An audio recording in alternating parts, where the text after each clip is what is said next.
السلام علیکم دوستو، اگر آپ ٹرین یا ہوائی جہاز میں ہوں اور نماز کا وقت ختم ہونے والا ہو تو کیا قبلہ کی طرف رخ کرنا ضروری ہے؟ اگر جہاز کا رخ بدل جائے تو کیا نماز ٹوٹ جائے گی؟ یہ مسئلہ ہر مسافر کو ضرور معلوم ہونا چاہیے۔ آج ہم ایک اہم مسئلہ جانتے ہیں۔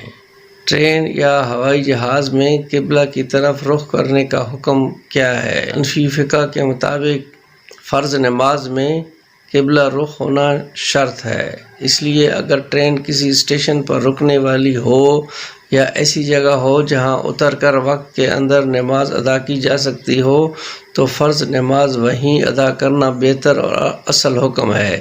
لیکن اگر نماز کا وقت ختم ہونے کا اندیشہ ہو اور اترنا ممکن نہ ہو یا ہوائی جہاز میں سفر جاری ہو تو جس حد تک ممکن ہو قبلہ معلوم کریں اور اسی طرف رخ کر کے نماز ادا کریں۔ اگر دوران نماز جہاز یا ٹرین کا رخ بدل جائے اور آپ آسانی سے اپنا رخ قبلہ کی طرف کر سکتے ہوں تو فوراً رخ بدل لیں۔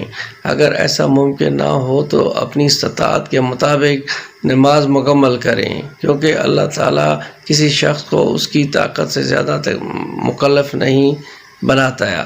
اگر کھڑے ہونا، رکوع یا سجدہ کرنا ممکن نہ ہو تو مجبوری کی حالت میں جس قدر ممکن ہو نماز ادا کریں۔ البتہ عام حالات میں نماز کے تمام ارکان مکمل کرنا ضروری ہے۔ یاد رکھیں، سفر شریعت میں آسانی کا سبب ہے، لیکن نماز کی اہمیت ختم نہیں ہوتی۔ اس لیے سفر سے پہلے نماز کے اوقات اور قبلہ کا انتظام ضرور کر لیں۔